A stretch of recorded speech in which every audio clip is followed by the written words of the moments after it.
We are here. Yes, we're live.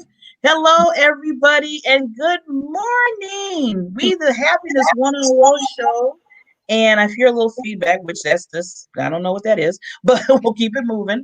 We're here, the BBs. Now, I know we have some nicknames going on with BBs, and we'll talk about that a little later. But right now, I'm just going to say the BBs. And we have what we always have a special guest, if people have been noticing, every week. And I have to give, I don't care, I have to give kudos to the other Barbara because she always makes sure that we have these wonderful, awesome, amazing people that come on to the show and just give us all, the expertise that they have and just show a lot of information that's needed so we can be happy, right? We're always talking about being happy. So with that, Barbara, I want you to, just to say a little bit and then we'll, get Melissa going here. Okay, well, hi everybody. This is Barbara Loonan Ellison, and I love that people are still asking me why I've added Loonan to my name. The whole Facebook name jail story. But anyway, not going to go into that. But you know what? Melissa and I are in an accountability group together, and she has just been amazing that we have just been collaborating on a couple of things. And you know what? That's one of the things that I love about being with like-minded people. We all are in this to raise up everybody. We all have our expertise of things that we are doing to make us happy. And you know what? We all look at it in a different aspect. We all come at it from a different point. But you know what? We are all about, if all of us would get together as a world and just try to elevate everybody else to happiness, wouldn't it be a wonderful world that we live in? So that's my thing for today. I'm a personality science speaker and working with people how to get along with other people. And that is, part of happiness. And so I'm just excited. At the end, I will tell you about an event I'm having on Thursday that I'm excited about for clarity and communication. But let's get going. Melissa, welcome to the show. I am so glad that you were able to come. Oh, I am super excited to be here. Thank you for having me. So tell us a little bit about you. How did you come to be a reinvention guide? Well, how do you become a reinvention guide? But through experience.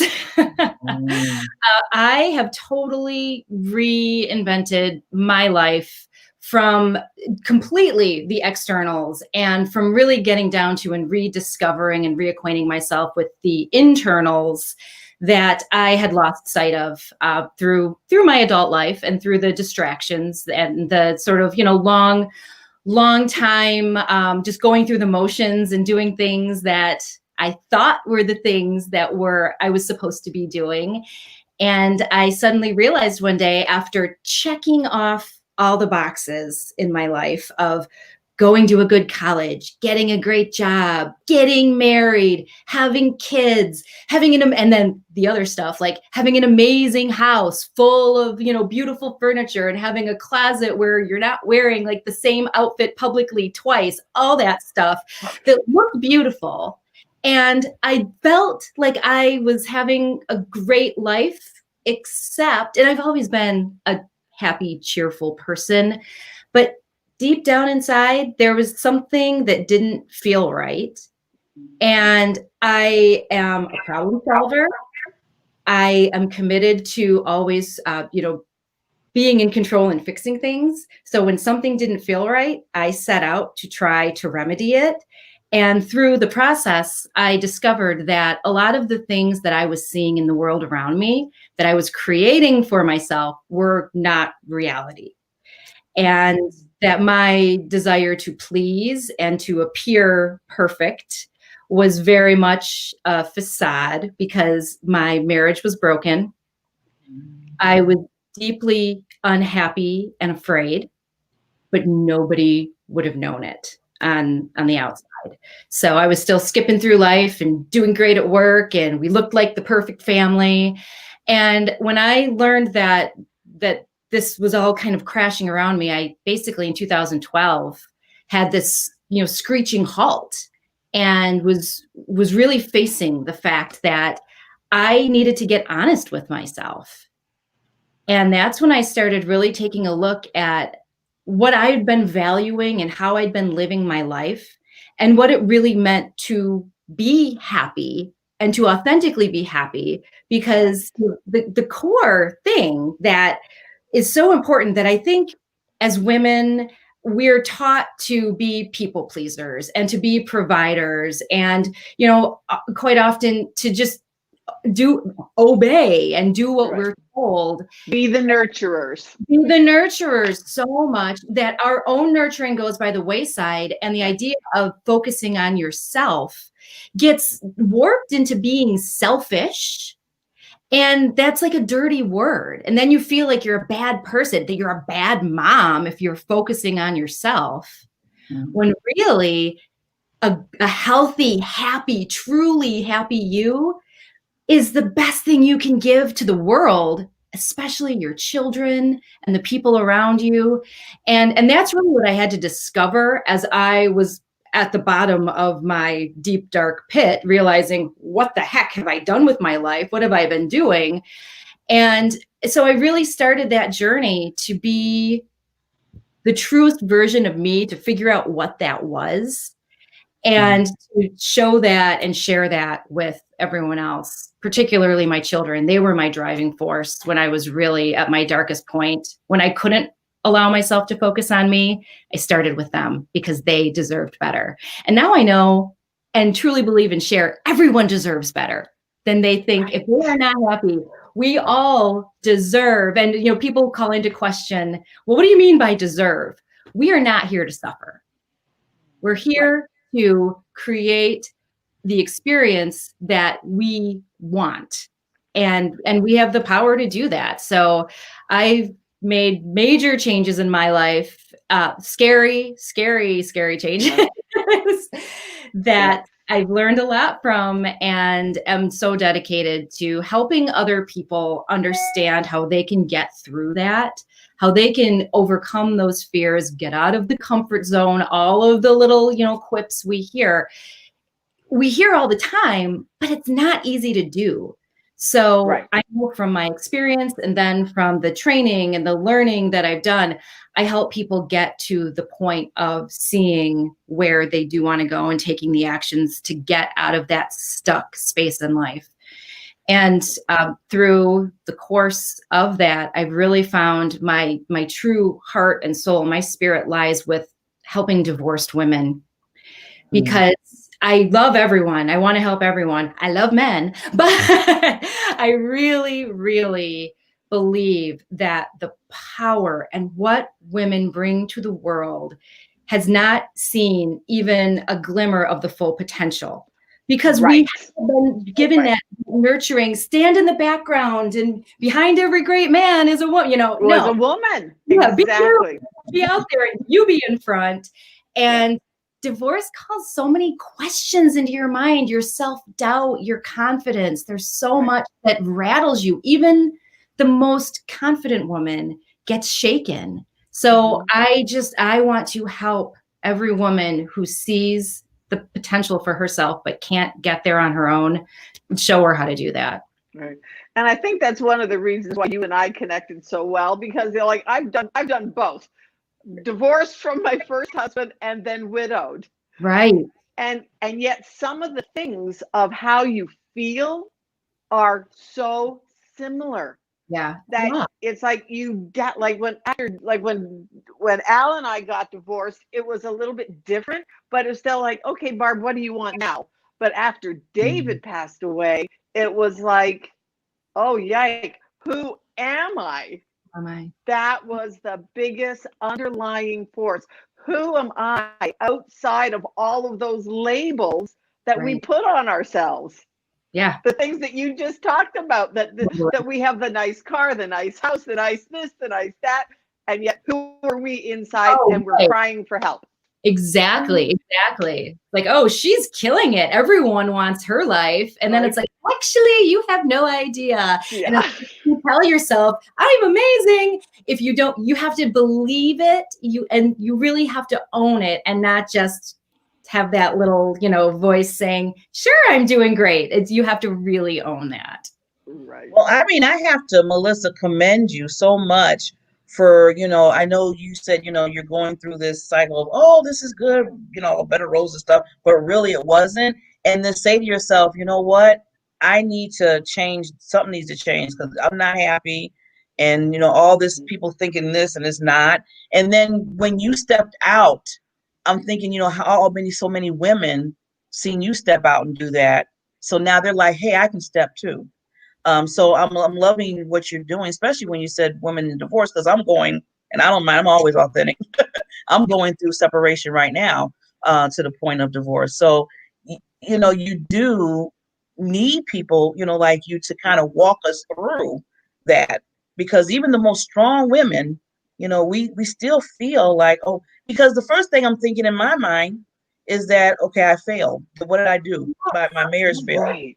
Why did this happen? What did I do wrong? What did I Yeah. do wrong? Oh, that was my first resort. I mean, as a total self-declared type A fixer, control freak, Yeah. all of the above, the Yeah. first thing that I wanted to do, well, after I panicked, I had a nervous breakdown when I found out that everything was a lie. Just everything that I had invested in this life, the relationship, the marriage, when the who am I mean, I was faced with who am I, and it was such a devastating blow to me that I really had to just, it took a minute. It took a minute to get there. And then that's like the beginning, but then you feel like a failure.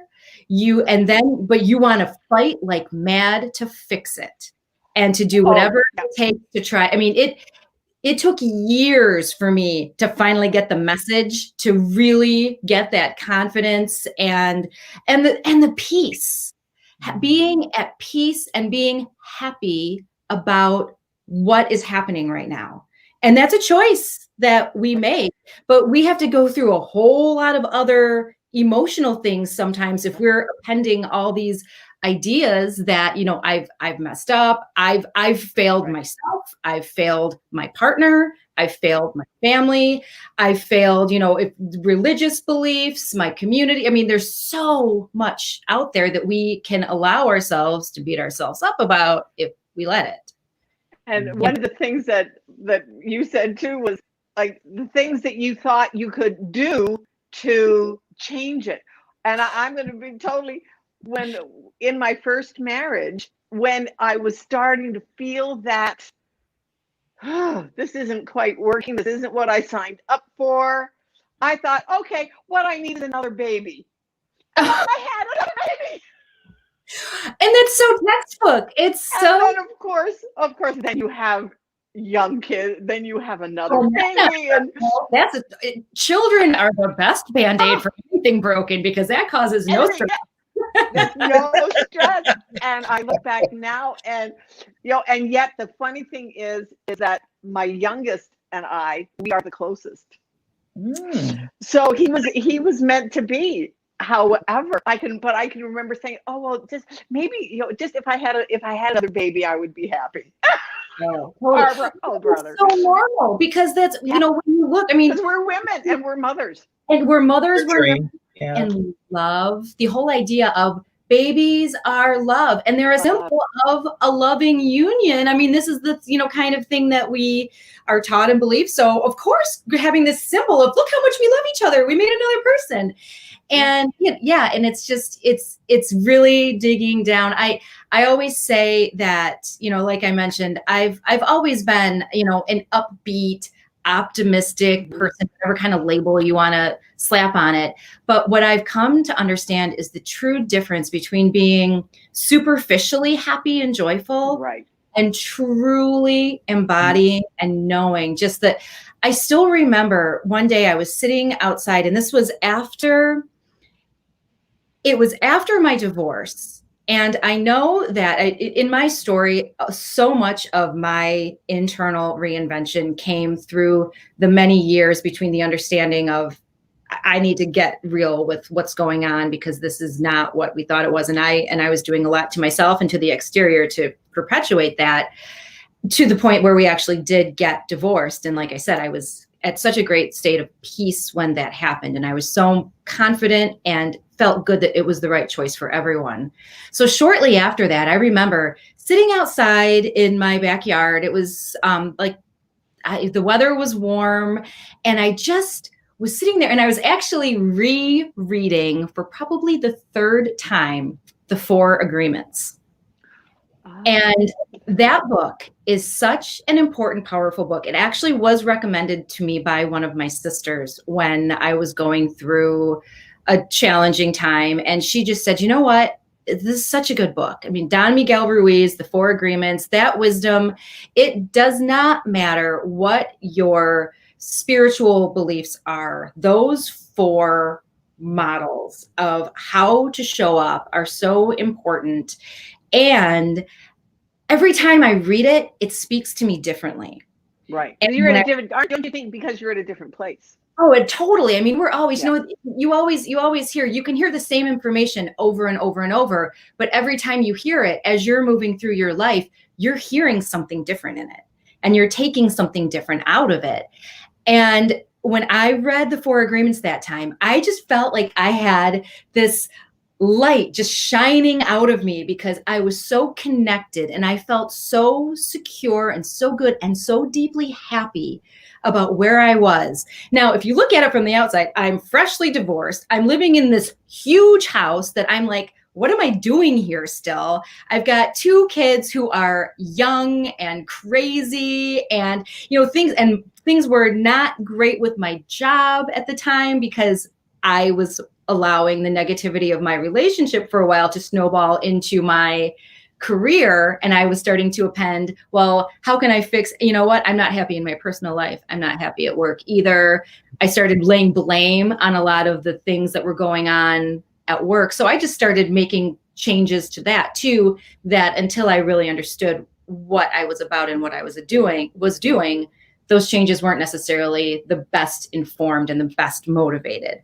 So there was a lot happening that was maybe you could consider shaky ground, but I felt so good because I knew I was good and I was doing the right thing for myself and for everyone around me. Mm-hmm. Wow. Truer words were never said. Oh, yeah, I know. I know. This is like that's so true. How often have we done things as women because we think we're supposed to do it, or it's from the externals? All the time. Especially if you were raised to be good girls. Yeah, Be a good girl. And I don't, you know, and I'm the youngest of 6 in my family.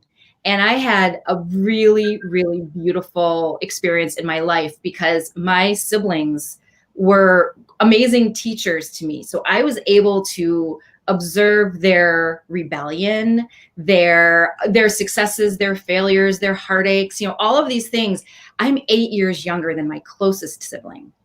So I'm watching these adults who I'm also watching how my parents are interacting. So from a very early age, I was understanding the dynamics of how to be a people pleaser, how to make my parents happy by doing this, not that, and kind of creating this model of being what was expected that, you know, that I saw how I took it to an extreme as I grew older and took it to that place that that I lost sight of really what I really wanted and what was best for me and the people around me. We are, though, people pleasers, you know, be a good girl. Not saying be a bad girl, but, you know. Right. Well, it depends on this. It makes life interesting. But no, I mean, I can feel you when you're talking about people pleaser, because that was my downfall for a while when I was younger. And even when, you know, I got in my 40s and stuff, that I felt like I had the need to do that because, you know, things that were happening in my stories, and like all of our stories, you know, we have our stories, that I felt like, okay, I you know, in order to get friends, in order to have a good relationship, I have to do this, or I might have to say this way. And it was never me. It was always like me trying to be this for this or please this person. Or if I don't do this, they won't be my friend, you know. And it was just an ongoing cycle. To the point is one day I just said, you know what? I need to please me. I mean, I want to do something I like without, you know, having to say, well, do they like it too? No. If they don't like it, they don't like it. And just go do it. And it took me time. You know, one of the things that I have finally finally realized is that we all, every one of us, every person on the planet has a message to share. Oh, yeah. There are 7 billion ways to share a message. I have finally realized that I don't care about the people that don't like how I say my message. Right. Yes. There are more than enough people out there who will like the way I say my message. Yeah. And those are your people. And it was, the other day I was talking to a marketing guy, and he was really just giving me a couple of things of advice. And hey, we all have people that can pour into us, that we can take in. And after the call, I thought, oh, you know what? That doesn't resonate with me. And then it was like, because I realized, I'm a personality science. Yeah. I realized, he's totally the opposite code of me. Right. Why would I want, yes, there were a couple of things that he said that I can use, but you know what? I have to use them from my perspective, not his perspective. And that's when it finally dawned on me. Barbara, you have to say your message. All of us have to get out there and get our message out there. And the people that need to hear it in the way that we're saying it are the ones that are going to be attracted to us. Yeah. And end of story.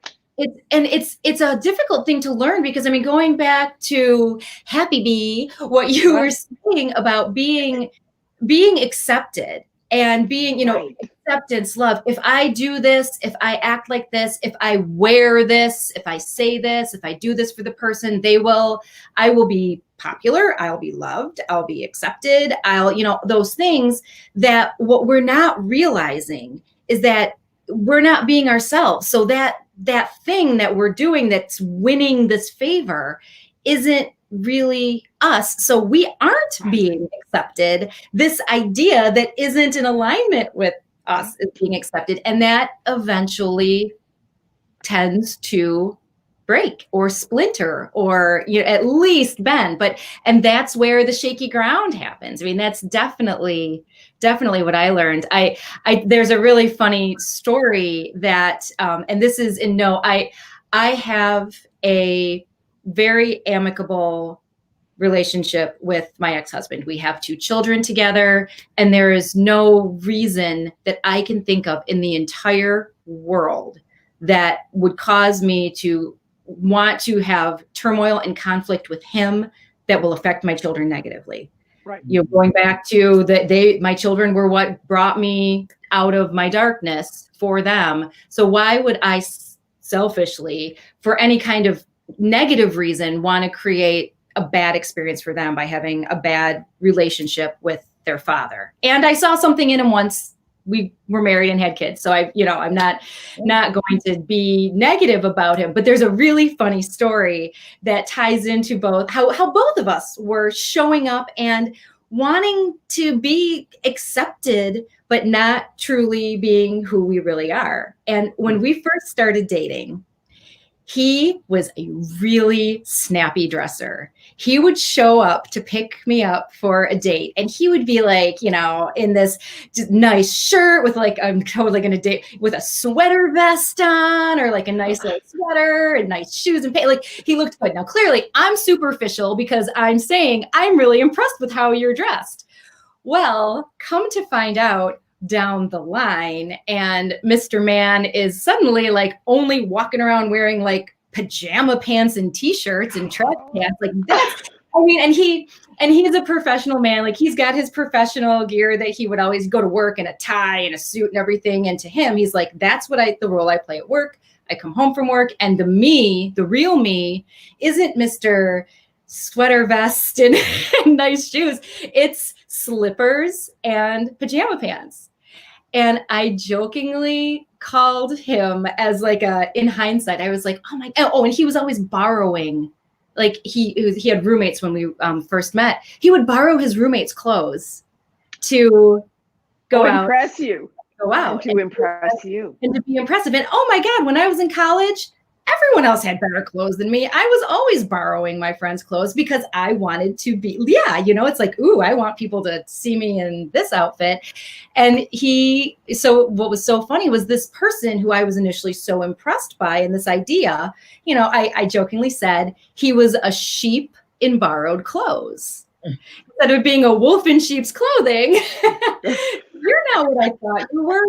You're not, this thing. Well, and that's what happens. And we realized, after over a decade of marriage, that we both were trying to show up initially and be not really who we were because we just wanted to be accepted. And we chose each other to try to be accepted by, and it wasn't the truth of who we are. And he was deeply unhappy. I feel for him because I saw how miserable he was with me, and no one should suffer like that. And it was truly because we were not the right match for the long run. So yeah, it's so hard to get through that, to get to the other side of that, though, if we don't understand how it feels to be on the other side, and we're not brave to step out of the idea of, what do I do if nobody likes me? Right. That's like the other day I was listening to a gal, and they were talking just about that she knew the night before her wedding, of course, that she should not be marrying this man. Oh, I should not be marrying this man. oh.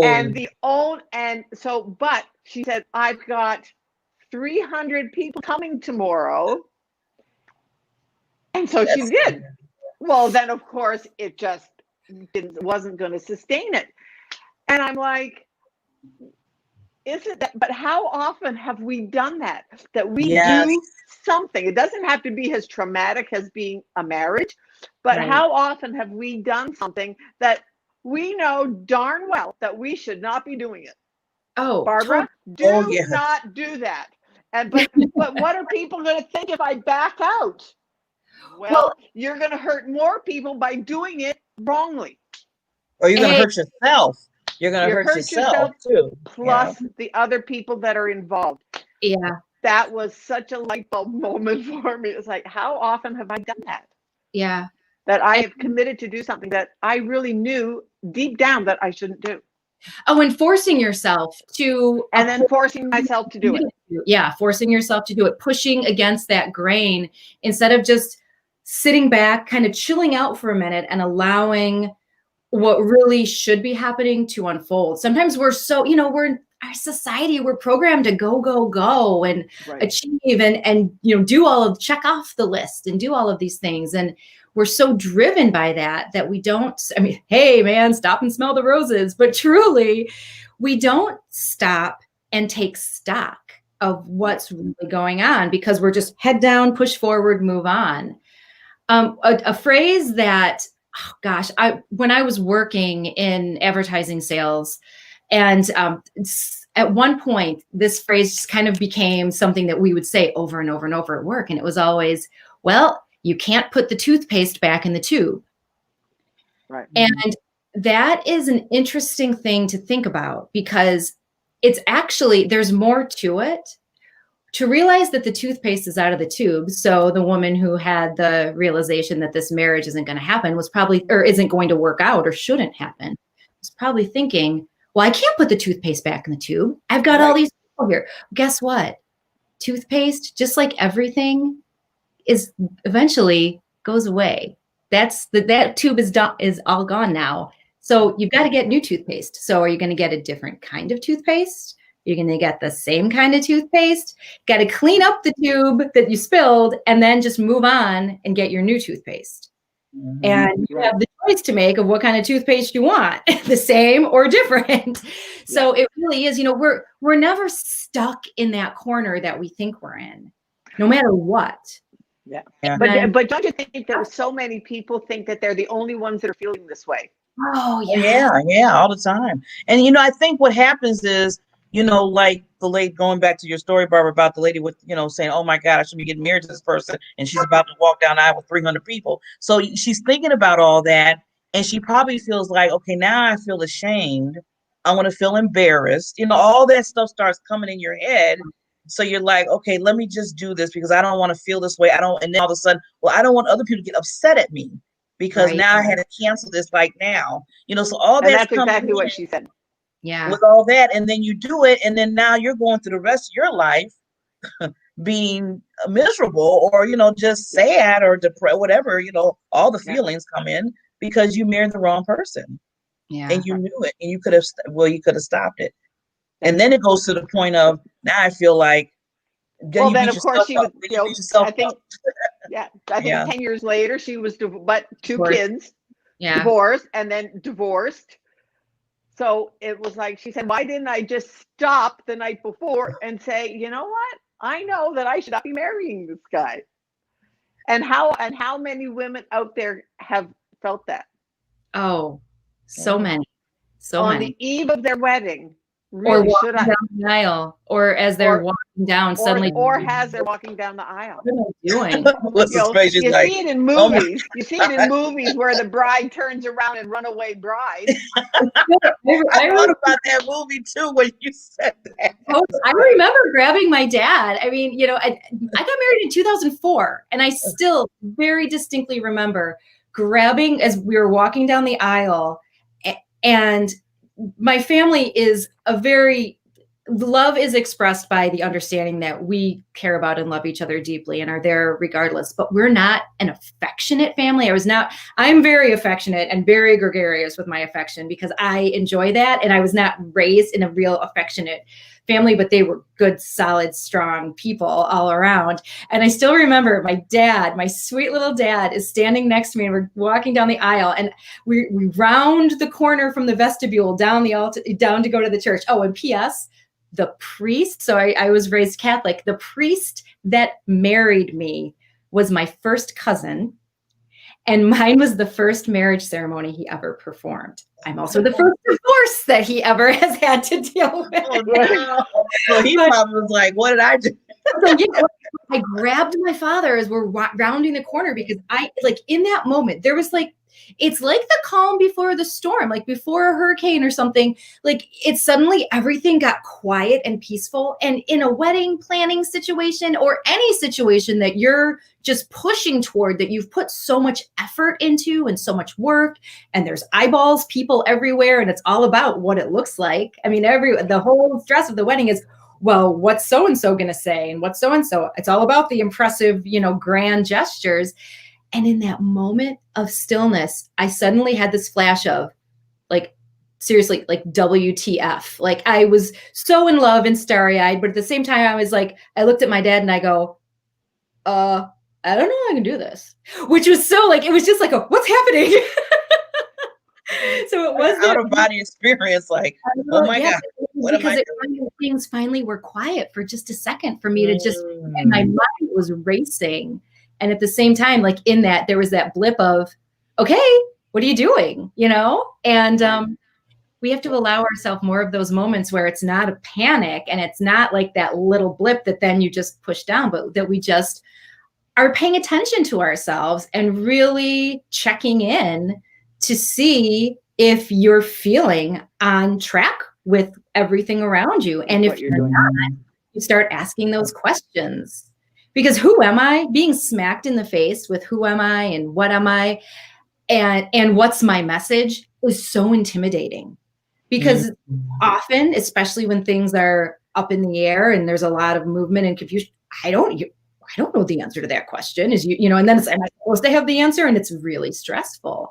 And that can stop you in your tracks from continuing on to get to that point. So it's taking that gradual ongoing, all right, how am I feeling about this? Well, why am I not okay with this? What could make it better? The whole idea of, if I'm unhappy in a situation, if something doesn't feel right, instead of focusing on what's wrong with it, how it would be better, what would make it better? Right. It would be better if what?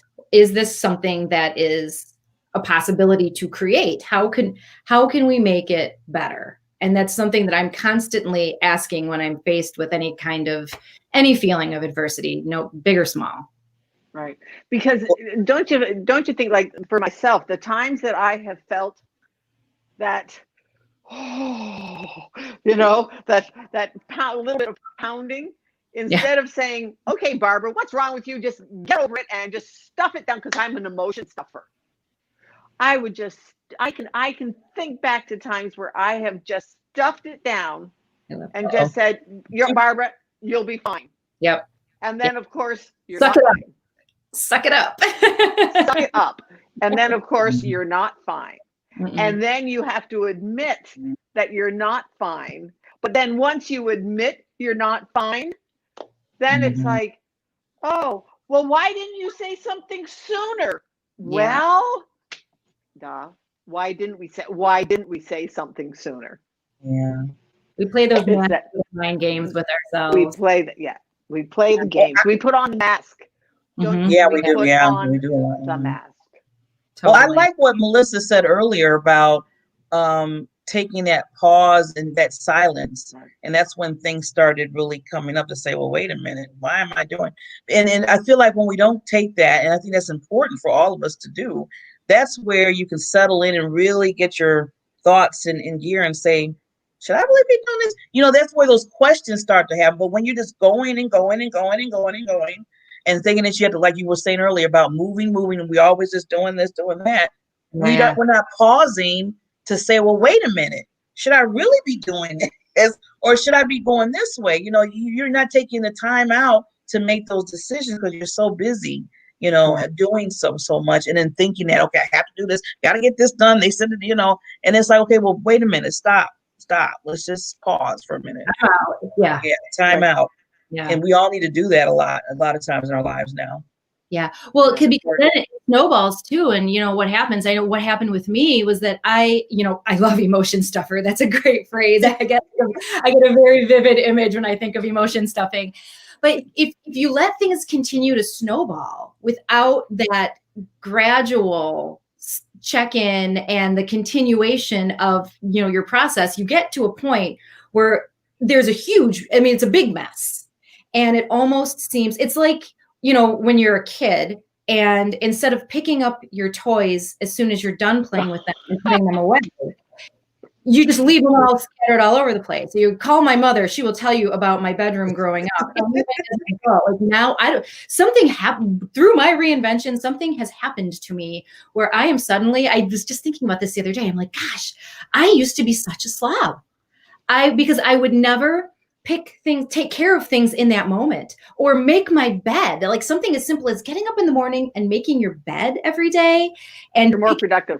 Your clothes up. Oh, you're so much more productive because then you don't have the image of the constant reminder of your failure and of the things that you didn't do that you're supposed to do staring you in the face. So you've got your pile of clothes or your pile of toys or whatever.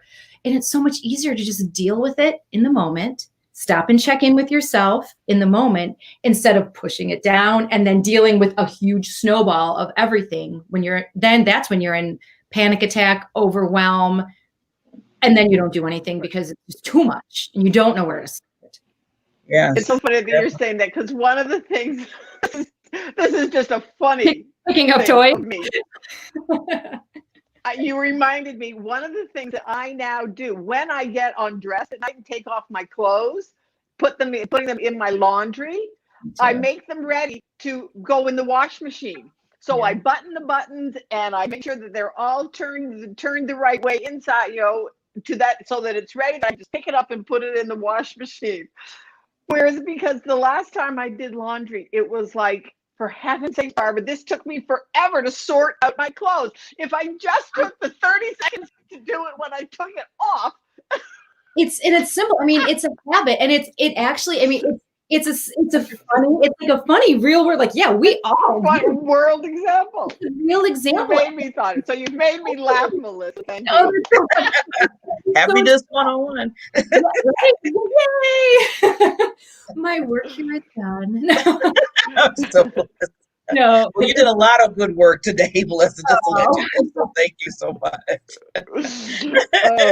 I know we can be. This is such a good conversation, but I know we have to, like you said, time out and cut out.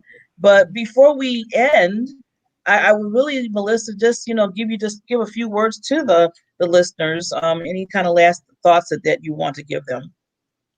Yeah, one of the most important lessons that I learned in my life and that came back that I really live by through my process of reinvention is that life is what you make it.